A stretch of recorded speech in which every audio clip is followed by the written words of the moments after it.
Hello viewers, আসসালামু আলাইকুম। কেমন আছেন সবাই? চলে এসেছি সাফওয়ানের মামা নতুন একটি ভিডিও নিয়ে। বৃষ্টির দিন মানেই নাকি সুন্দর একটি দিন, বৃষ্টির দিন মানেই নাকি শুয়ে থাকার আর খিচুড়ি খাওয়ার দিন। তো আমাদের বৃষ্টির দিনগুলো কেমন হয় সেটা আজকে শেয়ার করব। সকালে ঘুম থেকে উঠে আবিষ্কার করলাম আমাদের বাসার আশেপাশটা একদম পানিতে ডুবে গেছে। সকাল থেকে বৃষ্টি হচ্ছে। বৃষ্টি হলে আমাদের মতো প্রান্তিক খামারিদের কষ্টের সীমা থাকে না। এই যে দেখেন, সকালবেলা বৃষ্টিতে ভিজে ভিজে রান্না করতেছি। আম্মু সকালে নাস্তাটা রান্না করে দিয়ে চলে গেছে, এখন দুপুরের রান্নাটা আমাকেই করতে হচ্ছে। দুর্ভাগ্যবশত আজকে গ্যাসটাও শেষ হয়ে গেছে, আর আমাদের আশেপাশে রাস্তায় পানি জমে গেছে। আর আমাদের পাড়াটা এত নিচু যে হালকা একটু বৃষ্টি হলে রাস্তায় পানি জমে যায়, তখন আর কোনো গাড়ি ঘোড়া নিয়েই ঢোকা যায় না, এমনকি একটা রিক্সা নিয়েও আসা যায় না। পায়ে হেঁটে যেতে চাইলেও মনে হয় যে নৌকা লাগবে। তো যার কারণে গ্যাসটাও আনতে পারছি না, আর বৃষ্টি তো হয়েই চলেছে, তাই কষ্ট করে এখন খড়ির চুলাতে রান্না করতে হচ্ছে আমাকে।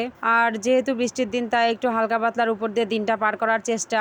যেহেতু আমরা খামারি মানুষ, আমাদের হাঁস মুরগি গরু ছাগলের কথাটা আগে চিন্তা করতে হয়। ওরাও বৃষ্টিতে কষ্ট করতেছে, হাঁসের ঘর মুরগির ঘর বৃষ্টিতে ভিজে গেছে, আর গরু ছাগলগুলো না খেয়ে আছে। এমনি সাধারণ দিন হলে ঘাসআলা এসে ঘাস দিয়ে যায়, কিন্তু বৃষ্টি হওয়ার কারণে ঘাসআলা আছে, ঘাস দিতে আসবে না। আব্বু কষ্ট করে বৃষ্টিতে ভিজেই গরু ছাগলের জন্য ঘাস কাটতে চলে গেছে।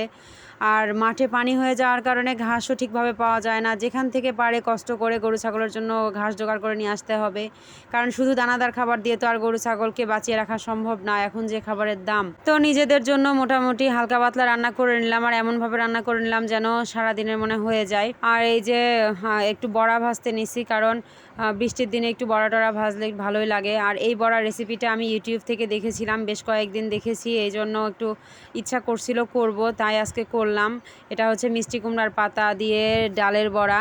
আর আমাদের কিছু ঘাস লাগানো আছে, যে ঘাসগুলো বৃষ্টির দিন পেয়ে মানুষের চুরি করেই কেটে নিয়ে চলে গেছে।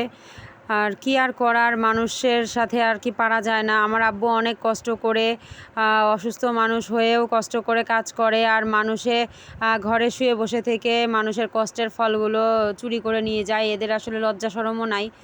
তোরা গরু ছাগল পালবি, তাহলে মানুষের জিনিস চুরি করে কেন খাওয়াবি? নিজেরা খাওয়ানোর সামর্থ্য না থাকলে কেন পালবি? এটা আসলে আমার মাথায় ধরে না। তো প্রত্যেকটা বৃষ্টির দিনে আমাদের এরকম কষ্ট হয়, কারণ গরু ছাগল নিয়ে খুবই কষ্টে পড়তে হয়, তাদের খাবার দাবার নিয়ে বিশেষ করে। আর গরু ছাগলের খাবার দাবার ঠিকভাবে দিতে না পারলে কোনো খামারের নিজেরও পেটে ভাত যেতে ইচ্ছা করে না।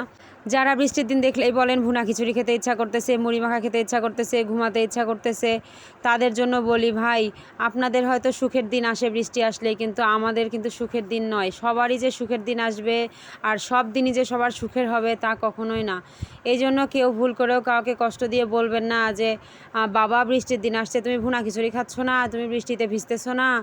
আর আজকে আমাদের এখানে হাটবার ছিল, তো বৃষ্টির দিন হলেও হাট তো মিস করা যাবে না, কারণ হাটের দিনেই কেবলমাত্র একটু স্বল্প দামে বাজার করা যায়। আর হাটে গেলে টাটকা শাকসবজিও পাওয়া যায়, স্থানীয় বাজারে কখনোই টাটকা শাকসবজি পাওয়া যায় না। হাটে মূলত গ্রামের দিক থেকে চাষিরা তাদের শাকসবজি নিয়ে বিক্রি করতে আসে, এই জন্য একটু কম দামে ভালো জিনিস পাওয়া যায়। আর আমরা যারা মধ্যবিত্ত আছি তাদের তো একটা ভরসার জায়গা এটা, কারণ স্থানীয় বাজার থেকে আমরা যে মূল্যে বাজার করি তার থেকে প্রায় অর্ধেক দামে হাট থেকে অনেক ভালো শাকসবজি আর বাজার কিনতে পাওয়া যায়, সাথে মাছও অনেক টাটকা টাটকা পাওয়া যায়। আর আমাদের এখানে হাটটা লাগেই মূলত রাতের বেলা। তো আজকে গরু ছাগলের খাবারের জন্য আব্বু সারাদিন বৃষ্টিতে ভিজেছে, এই জন্য আজকে আর হাটে যেতে পারেনি। এই জন্য আমি আর আপনাদের ভাইয়া হাটে গিয়েছিলাম। তো হাটে যেয়ে আজকে আমি একটা অকাম করে ফেলেছি, সেটা হচ্ছে আটা আর হচ্ছে চিনি কিনেছিল, সেটা আমার হাতে দিয়েছিল, আমি ভুলবশত সেটা দোকানেই রেখে চলে এসেছি।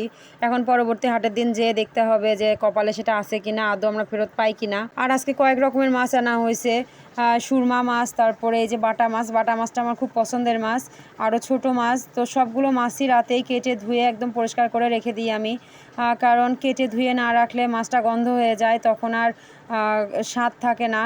আর যেহেতু হাট থেকে টাটকা মাছ নিয়ে আসছে, এই জন্য টাটকায় পরিষ্কার করে রাখি। এটা অবশ্য আমাদের কাছে বিরক্তির কোনো বিষয় না, এটাতে আমরা অভ্যস্ত। আমার কাছে রিকোয়েস্ট, প্লিজ আমার চ্যানেলটি সাবস্ক্রাইব করে দিবেন, আর যারা ফেসবুক থেকে দেখছেন তারা ফেসবুক পেজ ফলো দিয়ে রাখবেন। ধন্যবাদ।